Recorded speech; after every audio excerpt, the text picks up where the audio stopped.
सभी को प्रणाम। जय गुरुदेव। उपासना समर्पण योग चैप्टर 6 डे 2।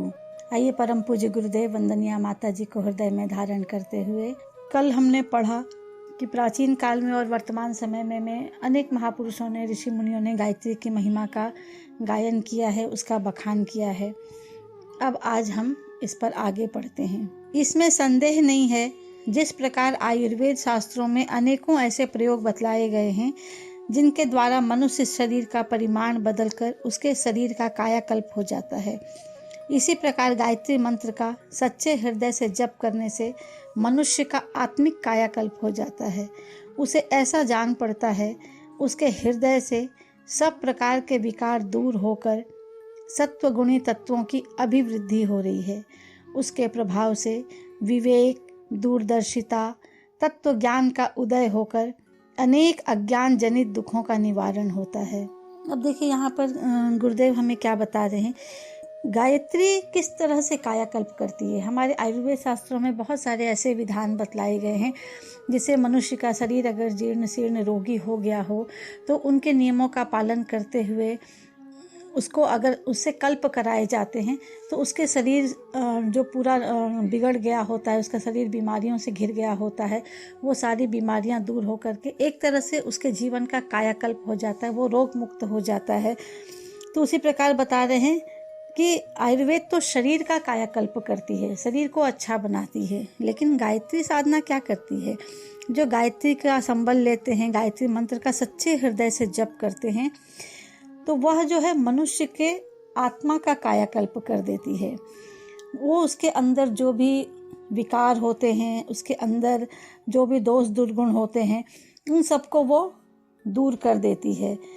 तो वो क्या करती है गायत्री, क्या बता रही गुरुदेव कि अज्ञान जनित दुखों का निवारण करती है। तो अज्ञान दुख हमारे पास कैसे आते हैं, दो तरह के दुख आते हैं। एक है हमारे पास शारीरिक दुख जिनको व्याधि कहा गया, और दूसरे होते हैं मानसिक दुख जिनको आधि कहा गया। तो गुरुदेव बताते हैं कि जैसे प्रकाश का अभाव ही अंधकार है, उसी प्रकार जीवन में ज्ञान का अभाव ही अज्ञान है। और जब अज्ञान होता है तो उसके फलस्वरूप हमारे जीवन में दुख आते हैं, क्योंकि अज्ञान का फल ही दुख, अशांति और उलझन है। क्योंकि अज्ञान जब जीवन में रहता है तो व्यक्ति का विवेक जागृत नहीं हो पाता, उसको उसके वास्तविक कर्तव्य क्या है इसकी पूरी जानकारी उसको नहीं मिल पाती है। तो इसका परिणाम क्या होता है, वो व्यक्ति गलत मार्ग पर भटक जाता है और अनुचित कर्म कर बैठता है, जिसके कारण दुख जो है उसके जीवन में आ जाते हैं। लेकिन जब वो गायत्री की शरण में आता है तो क्या होता है, उसके जीवन में सत्व गुणी तत्वों की वृद्धि होती है। गायत्री के प्रभाव से व्यक्ति के जीवन में क्या आता है, उसके जीवन में विवेक का जागरण होता है, उसके जीवन में दूरदर्शिता आती है, यानी वो उसको आभास होता है कि हम कौन सा मार्ग पर चलें, कौन से कार्य को करें तो हमारा भविष्य जो है वो अच्छा होगा। इस दूरदृष्टि का जागरण होता है। उसके जीवन में तत्व ज्ञान का उदय होता है, चीज़ों को समझने की शक्ति उसके अंदर बढ़ जाती है। उसके बाद क्या होता है, गायत्री साधना से मनुष्य के अंतर में ऐसी श्रद्धा का आविर्भाव होता है कि वह सब प्रकार के विघ्न, बाधाओं और प्रतिकूल परिस्थितियों को हंसते हंसते सहन कर लेता है। भली बुरी सब प्रकार की अवस्थाओं में साम्य भाव रखकर वह शांतिपूर्ण जीवन व्यतीत करता है। उसको संसार की सबसे बड़ी शक्ति आत्मबल प्राप्त होता है, जिसके द्वारा वह सहज ही अनेक प्रकार के सांसारिक लाभों और मनोकामनाओं को प्राप्त कर लेता है। तो गायत्री क्या करती है, गायत्री आत्मा का परम शोधन करने वाली चीज है। इसके प्रभाव से क्या होता है, कठिन दोष और दुर्गुण जीवन से दूर होते हैं। यह व्यसाधक में ऐसी शक्ति उत्पन्न करती है जिसके प्रभाव से व्यक्ति अभावग्रस्त और दीनहीन रह ही नहीं सकता है। और अगर उसके जीवन में कठिनाइयाँ आती भी हैं, दुख आते भी हैं, तो व्यक्ति का मनोभाव ऐसा बन जाता है, उसका मन ऐसा बन जाता है कि उसको वो बिल्कुल आसानी से सह लेने का क्षमता उसके अंदर का जागरण हो जाता है। वो उसको सोचता है चलो कोई बात नहीं, आई हैं तो चली भी जाएंगी, क्योंकि उसकी मानसिक स्थिति बिल्कुल बदल जाती है, वो बहुत उच्च स्तर की हो जाती है।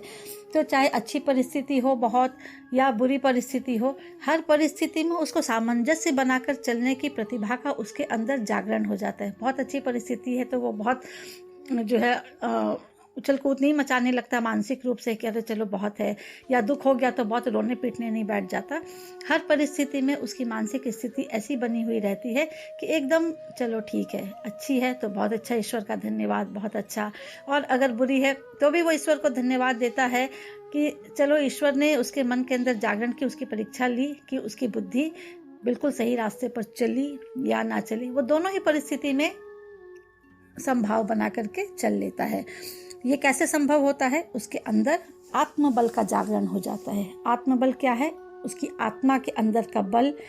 यही वो बल है जो एक पुजारी को रामकृष्ण परमहंस, एक डाकू को संत वाल्मीकि और एक अध्यापक को महायोगी अरविंद बनाकर रख देती है। तो ऐसा बल जो है गायत्री जागरण कर देती है। और उसके बल पर क्या करता है व्यक्ति? सांसारिक लाभ तो उसे प्राप्त होते ही होते हैं, और उसकी अगर मनोकामनाएं भी हों, सकाम साधनाएं भी होती हैं, तो वो साधनाएं भी उसकी सहज ही पूरी होने लगती हैं, उसकी इच्छाएं भी पूरी होने लग जाती हैं। आगे पढ़ते हैं। गायत्री मंत्र देखने में बहुत बड़ा नहीं है और उसका अर्थ भी ऐसा सरल है कि कोई साधारण पढ़ा लिखा मनुष्य उसको सहज में समझ सकता है और याद कर सकता है। पर इस सीधे साधे मंत्र में ऐसी अमोघ शक्ति भरी पड़ी है कि लोक और परलोक का बड़े से बड़ा काम उसके द्वारा सिद्ध हो सकता है। स्वामी दयानंद के उपदेशों को सुनने एक गरीब धुनिया आया करता था। एक दिन अवसर पाकर वह स्वामी जी से पूछ बैठा, महाराज, मैं तो कुछ पढ़ा लिखा नहीं हूँ और आपके उपदेश विद्वतापूर्ण होते हैं, इसलिए कोई ऐसा उपाय बताइए कि मेरे जैसे मूर्ख का भी कल्याण हो सके। यह सुनकर स्वामी जी ने गायत्री मंत्र अर्थ सहित लिखकर उसे दे दिया और कहा, इस मंत्र का उसके अर्थ को स्मरण कर जप करते रहो और साथ ही रुई धुनने के धंधे में सच्चे और ईमानदार रहने का प्रण करो, इसी से तुम्हारा कल्याण हो जाएगा। अब देखिए यहाँ क्या बता रहे हैं गुरुदेव कि गायत्री मंत्र दिखता तो बहुत छोटा सा है, लेकिन इसके अंदर अमोघ शक्ति भरी हुई है, यानी अपार शक्ति इसके अंदर भरी हुई है। और दूसरी उससे भी कमाल की बात यह है कि मंत्र इतना सीधा साधा है, इतना सरल है कि इसको कोई भी व्यक्ति बहुत ही आसानी से याद कर सकता है और समझ सकता है, चाहे वो पढ़ा लिखा हो या ना हो, उसको समझ में आ जाती है। तो यहीं पर उन्होंने उदाहरण से हमें समझाया है कि महर्षि दयानंद बहुत बड़े संत हुए हैं, तो वो उपदेश किया करते थे और उसको सुनने के लिए एक धुनिया आया करता था। धुनिया होता है जो रुई और गद्दे बनाने का काम किया करते हैं, रुई धुनने का काम करते हैं, तो वो भी आया करता था। तो एक दिन उसने मौका पाया, तलाश किया और वो महर्षि से पूछ बैठा कि महाराज जी, आप तो उपदेश करते हैं, हमें बहुत अच्छे लगते हैं, लेकिन वो इतने विद्वतापूर्ण होते हैं, इतनी जानकारी मतलब हाई लेवल के होते हैं कि मुझे वो ठीक से समझ में नहीं आते, और मैं तो ज़्यादा पढ़ा लिखा भी नहीं हूँ, तो मैं कैसे समझूं। लेकिन उसके अंदर वो जिज्ञासा बहुत थी कि इनके उपदेशों को मैं समझ पाऊँ, जान पाऊँ। तो उन्होंने उपाय पूछा दयानंद जी से। तब स्वामी जी ने उसको क्या उपाय बतलाया? उन्होंने उसको गायत्री मंत्र जो है वो दिया और साथ में मंत्र का जो है वो अर्थ भी उसको लिख करके दिया, और जो यहाँ उन्होंने समझाया वही हमारे लिए समझने की चीज है। तो उन्होंने क्या कहा? मंत्र का उसके अर्थ को स्मरण कर जप करते रहो। पहली कंडीशन ये बताइए कि मंत्र का जप करना है तो वो मंत्र क्या कहता है, मंत्र की शिक्षाएं क्या हैं, हमें किस प्रकार उसको अपने आचरण में लेना है। तो पहली चीज़ ये बता दी कि मंत्र के अर्थ को समझ लो अच्छी तरह से, उसको अपने हृदय में बिठा लो और उसके बाद उस मंत्र का जप करो। और दूसरी चीज़ क्या बताई कि वो तो दुनिया का काम करता था, अपने धंधे में सच्चे और ईमानदार रहने का प्रण करो। तो गुरुदेव हमें भी यही शिक्षा दे रहे हैं, बताना चाह रहे हैं कि हम कोई भी कार्य करते हों तो उस कार्य में हम पूरी सच्चाई और पूरी ईमानदारी बरतें। जिस भी कार्य को करें बहुत ईमानदारी के साथ और बहुत प्रेम पूर्वक उस कार्य को करें, इसी से तुम्हारा कल्याण हो जाएगा। तो कह रहे हैं कि मंत्र तो बहुत छोटा ही है, लेकिन अगर किसी को अपना कल्याण चाहना हो गायत्री मंत्र से, तो उसे इन दो चीज़ों को समझने की आवश्यकता है। पहले मंत्र के अर्थ को समझना, उसको उतारना, और दूसरा अपने कार्य में ईमानदारी और सच्चाई बरतना। तो इसी प्रकार दूसरा उदाहरण दिया है। स्वामी विवेकानंद ने इस अवसर पर उपदेश देते हुए कहा था, आत्मघात करने के लिए मनुष्य के पास एक मामूली सा चाकू होना ही काफ़ी है। उसको गले में घुसाकर वह अपने जीवन का अंत कर सकता है, पर दूसरों को मारने के लिए बड़े बड़े हथियारों की आवश्यकता पड़ती है। इसी प्रकार किसी व्यक्ति के लिए अपने उद्धार के लिए ओम और गायत्री मंत्र का जप ही पर्याप्त है। यहाँ भी आगे गुरुदेव ने बहुत बड़ी बात हमें समझाई है कि महर्षि विवेकानंद के पास भी बहुत लोग आया करते थे ज्ञान लेने के लिए। तो वहाँ कहते हैं कि अगर किसी व्यक्ति को आत्मघात करना हो, यानी स्वयं का जीवन नष्ट करना हो, तो उसके लिए एक चाकू ही सफिशिएंट है। उसको बहुत बड़े बड़े हथियार की भी आवश्यकता नहीं है, बस चाकू लेकर के भी अपने प्राणों का अंत कर सकता है। वो किस प्रकार से करेगा, ये संभव है करना, ये बताना चाह रहे हैं।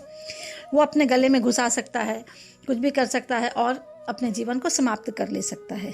लेकिन अगर व्यक्ति को किसी और की हत्या करनी हो, किसी और के प्राण लेने हो, तो उसके लिए उसको बहुत प्लानिंग करनी पड़ती है। हो सकता है उसमें उसको और भी लोगों की आवश्यकता पड़े कि किस प्रकार से उस व्यक्ति की हत्या की जाए, कैसे उसको मारा जाए। लेकिन खुद को मारने के लिए इतने कुछ भी प्लानिंग की जरूरत नहीं पड़ती, लोगों को बुलाने की भी जरूरत नहीं पड़ती है। तो इसी प्रकार वो कह रहे हैं कि दूसरों को मारने के लिए हमें कई बार हथियारों की भी आवश्यकता पड़ती है। लेकिन अगर किसी व्यक्ति को अपना उद्धार करना हो, अगर अपने जीवन को संवारना हो, अपने जीवन का कल्याण करना हो, तो इसके लिए कोई बहुत बड़ी बड़ी साधनाएं करने की आवश्यकता नहीं है। इसके लिए अगर हम सिर्फ ओम और गायत्री का संबल लेते हैं, इसका जप करते हैं, तो ही यह पर्याप्त है। यानी अपना सुधार करने के लिए हमें बहुत बड़ी बड़ी साधनाओं को करने की आवश्यकता नहीं है। तो ये जो चाकू के साथ का उदाहरण दिया है, बड़ा गजब का दिया है कि बिल्कुल कि जिस तरह से एक चाकू से स्वयं का जीवन समाप्त कर ले सकते हैं, उसी प्रकार एक गायत्री मंत्र या ओंकार का संबल लेकर के हम अपने जीवन का पुनरुद्धार कर सकते हैं। पूरी तरह से अपने जीवन को बदल करके इसको सन्मार्ग पर ले जा सकते हैं, इसको बहुत अच्छा बना सकते हैं। उसके लिए और कोई बड़ी बड़ी साधनाएं करने की आवश्यकता नहीं है, गायत्री ही पर्याप्त है। आज के स्वाध्याय को यहीं विराम देंगे। सभी को प्रणाम। जय गुरुदेव।